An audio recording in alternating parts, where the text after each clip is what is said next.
Well, we know that it is important to stay connected to your neighborhood. That is why we've launched our Community Connection series. With the growth in eastern and southern Hillsborough County, it's easy to overlook our fascinating past. One area became the Carnival Capital of the world. In Riverview, you'll find the Showman's Museum. 10 Tampa Bay anchor Dave Wagner takes you to the time capsule of the colorful and at times controversial history of carnivals.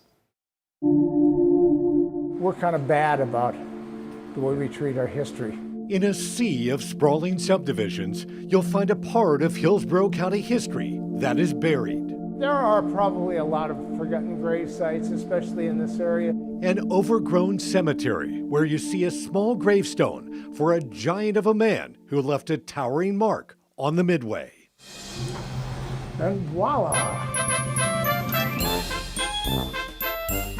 It's a museum that pays homage to performers of the past. It is a history of traveling shows, carnivals, circuses, Wild West shows, patent medicine shows. We like to say anything having to do with the tinted world. 1903 Condorman Ferris wheel. It's all been donated. We don't purchase any of these artifacts. The 1950 Alan Herschel American Beauty Carousel.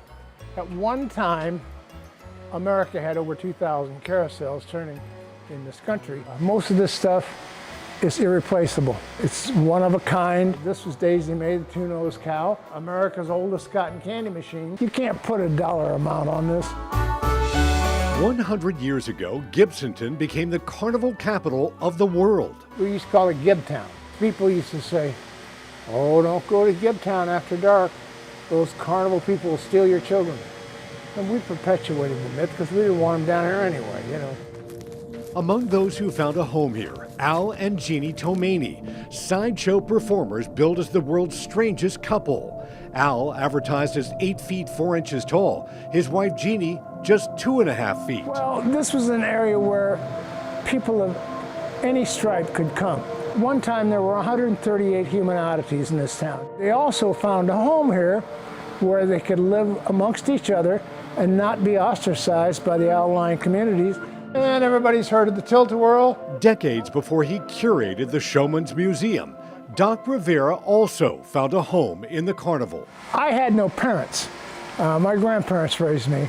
At 14, when the carnival came to town, LaPorte, Indiana, set up on the streets of LaPorte. When it tore down, I went with them. I've done everything in this business. I've worked concessions. I even owned a carnival at one time, which I equate to the second stage of insanity. Today, the insanity is on full display.